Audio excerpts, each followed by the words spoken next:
സ്വന്തം പാർട്ടിയുടെ സ്ഥാനാർത്ഥി മത്സരിക്കും, ആ പാർട്ടിയുടെ ജില്ലാ പ്രസിഡന്റിനെ അതിൽ ഉൾപ്പെടുത്തിയില്ല എന്നുള്ളത് തന്നെയാണ്. അല്ല, പാർട്ടിയെ പ്രതിനിധീകരിച്ച് രണ്ടുപേരും ഉൾപ്പെട്ടെന്നാൽ മറ്റ് ഘടകകക്ഷിയിൽപ്പെട്ട ഒരാളും കൂടെ ഞാൻ കേരള കോൺഗ്രസിനെ പ്രതിനിധീകരിച്ച് ഞാൻ വന്നു, പിന്നെ അതിൽ ചെയ്യാവുന്ന ഞാൻ മാറി കൊടുക്കുക എന്നുള്ളതാണ്. ഞാൻ സജി മഞ്ഞക്കടമ്പനോട് അവിടെ വെച്ച് ഞാൻ പറഞ്ഞു, കേരള കോൺഗ്രസിന്റെ ഒരു പ്രതിനിധിക്ക് ഇന്നത്തെ അവസ്ഥയിൽ പോകാൻ പറ്റുള്ളൂ, ഞാൻ മാറിത്തരാം, സജി പൊക്കോളാൻ പറഞ്ഞു. പോകണമെങ്കിൽ പൊക്കോളാൻ പറഞ്ഞു. ഞാൻ അതുവരെ അവിടെ ചെയ്തു. സജി മഞ്ഞക്കടമ്പൻ പറഞ്ഞു, ഒരു കാരണവശാലും MLA ആണ് ഈ കാര്യങ്ങൾക്ക് കൂടെ സ്ഥാനാർത്ഥിന് കൂടെ ഇത് നോമിനേഷൻ കൊടുക്കുന്ന സമയമാണ്, അവിടെ കാണണം, അവിടെ MLA തന്നെ പൊക്കും, എനിക്ക് കുഴപ്പമില്ല എന്ന് എന്റെ തൊട്ടടുത്തിരുന്ന് സജി മഞ്ഞക്കടമ്പൻ പറഞ്ഞിട്ടുണ്ട്. ഇതൊരു സത്യമാണ്. അപ്പൊ ഇത് പറ്റുള്ളൂ. കാരണം നമുക്ക് ഇപ്പൊ പാർട്ടിയുടെ ജില്ലാ പ്രസിഡന്റ് എന്ന നിലയിൽ പോകുന്ന നമുക്ക് സന്തോഷമുള്ളൂ. അപ്പൊ ആ നിലയിൽ അത് പൊതുവായി അവിടെ ചർച്ച ചെയ്തെടുത്ത തീരുമാനമാണ് എന്ന വസ്തുത അറിയിക്കുന്നു. അദ്ദേഹം പറഞ്ഞ ഒരു കാര്യം, ഇലക്ഷൻ കമ്മിറ്റി പ്രഖ്യാപിച്ചു.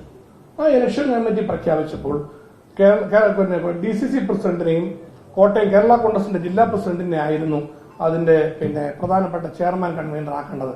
മുൻകാലങ്ങളിൽ അങ്ങനെയാണ് ചെയ്തിട്ടുള്ളത് എന്നാണ് അദ്ദേഹം പറഞ്ഞത്. ഞങ്ങൾ ഇത് കൂട്ടായിട്ട് UDF നേതൃത്വമാണ് ചർച്ച ചെയ്തത്.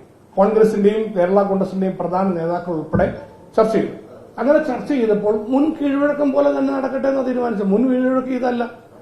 കഴിഞ്ഞ പ്രാവശ്യം UDF സ്ഥാനാർത്ഥിയായി ശ്രീ തോമസ് ചാഴികാടൻ മത്സരിക്കുമ്പോൾ കോട്ടയം DCC പ്രസിഡന്റ് ജോഷി ഫിലിപ്പാണ്. കോട്ടയത്ത് കേരള കോൺഗ്രസ് എമ്മിന്റെ ജില്ലാ പ്രസിഡന്റ് സണ്ണി ചക്കേടമാണ്. ചെയർമാനും കൺവീനറുമായത് DCC പ്രസിഡന്റും കേരള കോൺഗ്രസ് ജില്ലാ പ്രസിഡന്റും അല്ല. മുൻ മുഖ്യമന്ത്രി ശ്രീ ഉമ്മൻചാണ്ടി സാർ അടക്കം, അന്ന് KM Mani sir, PJ sir ഉൾപ്പെടെ UDF നേതൃത്വമാണ് ഇക്കാര്യങ്ങൾ തീരുമാനിക്കുന്നത്. അല്ലാതെ ഞങ്ങളാരും വ്യക്തിപരമല്ല. ഇതൊക്കെ വ്യക്തിപരമായിട്ടുള്ള രീതിയിൽ തീരുമാനിക്കുന്നു എന്ന രീതിയിലാണ് അദ്ദേഹം ഇവിടെ പത്രസമ്മേളനത്തിൽ പറഞ്ഞത്. 100% അടിസ്ഥാനരഹിതമാണ്. അത് തെറ്റിദ്ധരിപ്പിക്കാൻ വേണ്ടി പറയാം. വസ്തുത അതല്ല. UDF നേതൃത്വമാണ് എല്ലാ കാലത്തും UDFന്റെ കാര്യങ്ങൾ, പ്രധാനപ്പെട്ട കാര്യങ്ങൾ തീരുമാനിക്കുന്നത്. കഴിഞ്ഞ പ്രാവശ്യം മുൻ മുഖ്യമന്ത്രി ഉമ്മൻചാണ്ടി സാറും പ്രധാനപ്പെട്ട നേതാക്കളും കൂടി ആലോചിച്ചുകൊണ്ട് കോട്ടയത്ത് UDFന്റെ ഇലക്ഷൻ കമ്മിറ്റിയുടെ ചെയർമാനായി തിരുവഞ്ചൂർ രാധാകൃഷ്ണനെയാണ് നിശ്ചയിച്ചത്. അതോടൊപ്പം UDF ഇലക്ഷൻ കമ്മിറ്റിയുടെ കൺവീനറായി കേരള കോൺഗ്രസിന്റെ പ്രതിനിധി നിശ്ചയിച്ച EJ അഗസ്ത്യയാണ്. അവർ രണ്ടുപേരാണ്. അപ്പൊ അഗസ്ത്യ സാർ 19 വർഷമായിട്ട് ഈ ഒരു കർമ്മം നിർവഹിച്ചുകൊണ്ടിരിക്കുന്ന ആളാണ്. EJ അഗസ്ത്യ ജനറൽ കൺവീനറും തിരുവഞ്ചൂർ രാധാകൃഷ്ണൻ ചെയർമാനായ കമ്മിറ്റിയാണ് കഴിഞ്ഞ ഇലക്ഷനിൽ നടന്നത്. ഈ ഇലക്ഷനിൽ എങ്ങനെയാണ് വേണ്ടത് ആലോചിച്ചു. അപ്പൊ അവിടെ പൊതുവായി UDFന്റെ സ്റ്റേറ്റ് ലീഡർഷിപ്പും കോട്ടയം ജില്ലയിലെ കോൺഗ്രസ് കേരള കോൺഗ്രസ് പ്രധാന നേതാക്കളും കൂടി ആലോചിച്ചുകൊണ്ട് ഏകകണ്ഠമായി വന്ന നിർദ്ദേശമാണ് തിരുവഞ്ചൂർ രാധാകൃഷ്ണൻ ചെയർമാനും മോൻസി ജോസഫ് ജനറൽ കൺവീനറുമായിട്ടുള്ള കമ്മിറ്റി വേണം. കാരണം കേരള കോൺഗ്രസിന്റെ ഭിന്നിപ്പിന് ശേഷം കഴിഞ്ഞ പ്രാവശ്യം UDFിൽ മത്സരിച്ച സ്ഥാനാർത്ഥി കാലുമാറി ഇടതുപക്ഷത്ത് സ്ഥാനാർത്ഥിയായി വരുന്നു. ഒരു പാർട്ടി അപ്പുറത്ത് LDFിൽ മത്സരിക്കുന്നു. ഇത്തരത്തിലുള്ള സാഹചര്യങ്ങളുള്ളപ്പോൾ രാഷ്ട്രീയമായി ഇതിനെയൊക്കെ അതിജീവിക്കാൻ കഴിയുന്ന വിധത്തിൽ UDFന്റെ പ്രധാനപ്പെട്ട നേതാക്കൾ തന്നെ ഈ ഇലക്ഷൻ കമ്മിറ്റിക്ക് നേതൃത്വം കൊടുക്കണം എന്ന് UDFന്റെ പ്രമുഖ നേതാക്കൾ, ഉന്നത നേതാക്കൾ അടക്കമാണ് അഭിപ്രായപ്പെട്ടത്. അവർ പൊതുവായി വെച്ച നിർദ്ദേശമാണ്. തിരുവഞ്ചൂരും ഞങ്ങൾ രണ്ടുപേരാണ്. ഞങ്ങൾ രണ്ടുപേരും അതിനകത്ത് മറ്റുള്ളവർക്ക് വഴിമാറി കൊടുക്കാൻ തയ്യാറാണ് എന്ന് യോഗത്തിൽ തന്നെ അറിയിച്ചിട്ടുണ്ട്.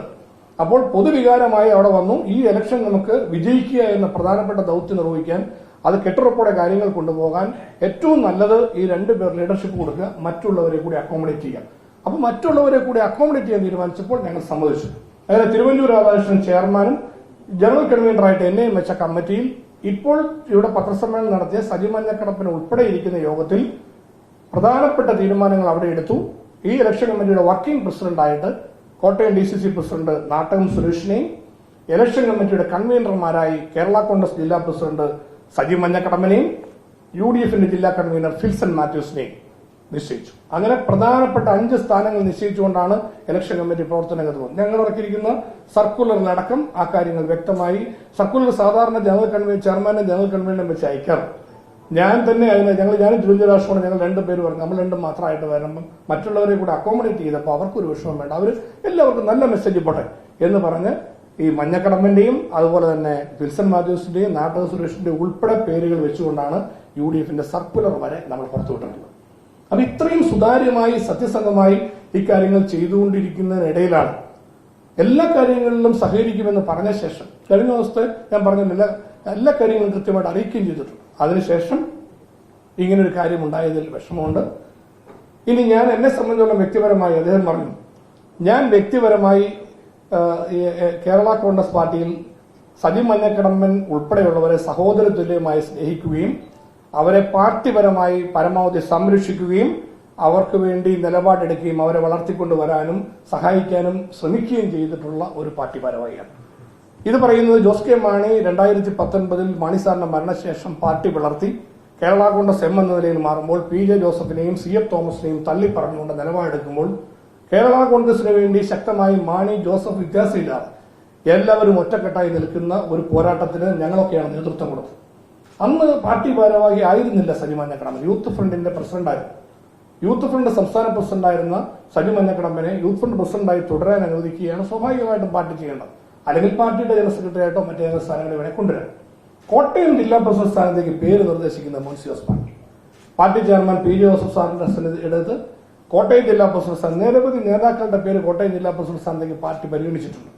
അതെല്ലാം മാറ്റിവെച്ചുകൊണ്ട് ഇതിന് കാരണം കൂടെ ഉണ്ട്, രാഷ്ട്രീയമായതിന്റെ കാരണവും ഞാൻ വിശദീകരിച്ചിട്ടുണ്ട്. പാലായിൽ നിന്ന് തന്നെ പിന്നെ ഒരു ജില്ലാ പ്രസിഡന്റ് സ്ഥാനത്തേക്ക് ഒരു നേതൃത്വത്തിലേക്ക് ഒരാൾ വരട്ടെ എന്ന നിലയിൽ സജി മഞ്ഞക്കടമ്പന്റെ പേര് നിർദ്ദേശിക്കുകയും അദ്ദേഹത്തെ പാർട്ടിയുടെ ജില്ലാ പ്രസിഡന്റ് സ്ഥാനത്തേക്ക് കൊണ്ടുവരികയും ചെയ്യുന്നതിന് മുഖ്യ പങ്ക് ഞാൻ വഹിച്ചിട്ടുണ്ട്.